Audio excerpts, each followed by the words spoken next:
রাধে রাধে। আজ চলো তোমাদেরকে আবার একটা দুর্গাপুরে, এটা শিব শীতলা মন্দির। শিব ঠাকুর আছে, শীতলা মা আছে, কালী ঠাকুর আছে। এই দেখো প্রথমেই ষাঁড় বাবা বসে আছে, ওইটা হচ্ছে যে বিষ্ণুদেব। ষাঁড় বাবা বসে আছে, এই দেখো।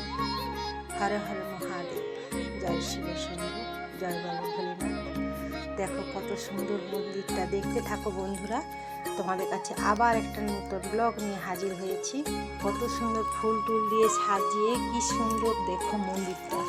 চার পাঁচটা, এইটা হচ্ছে মায়ের মন্দির। ওটা তো শিব মন্দির দেখানো হলো, এইটা হচ্ছে তোমার মায়ের মন্দির। এই দেখো, যেইখানে মা থাকে সেইখানে তো বাবা থাকবেই।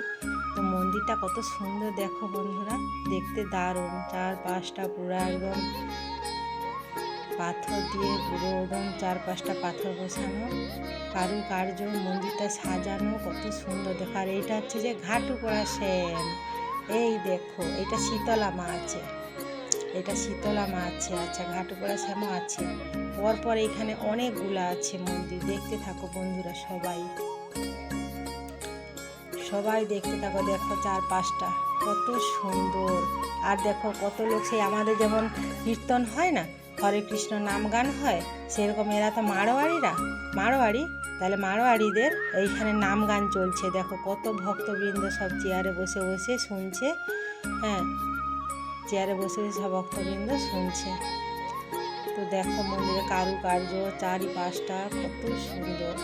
দুর্গাপুরে এটা আছে। দুর্গাপুরে অনেক অনেক মন্দির আছে, ভিতরে ভিতরে জানা নেই, কিন্তু এই যে গেছিলাম সব আগে করে যাওয়া হচ্ছে, তাই ভাবলাম আমার সব বন্ধুদের সঙ্গে শেয়ার করি। কত সুন্দর সব, দেখতে দারুণ। এইসব স্থানে যাওয়া মানে মানে আর বাড়ির দিকে মনই যাবে না, মনে হচ্ছে না এইখানেই সারাদিন বসে থাকি, এত সুন্দর জায়গাটা। তো এইখানে দুর্গাপুরে শিব শক্তি ধাম আছে, ওইখান থেকে এসে দেখো কত ভক্ত রান্না হচ্ছে। দেখো ভোগ রান্না হচ্ছে সব। এই যে এত ভক্তবৃন্দ আছে সব, এই যে মহারাজ সব বলছে ওইখানে। হ্যাঁ, সব নাম তত্ত্ব কথা বলছে।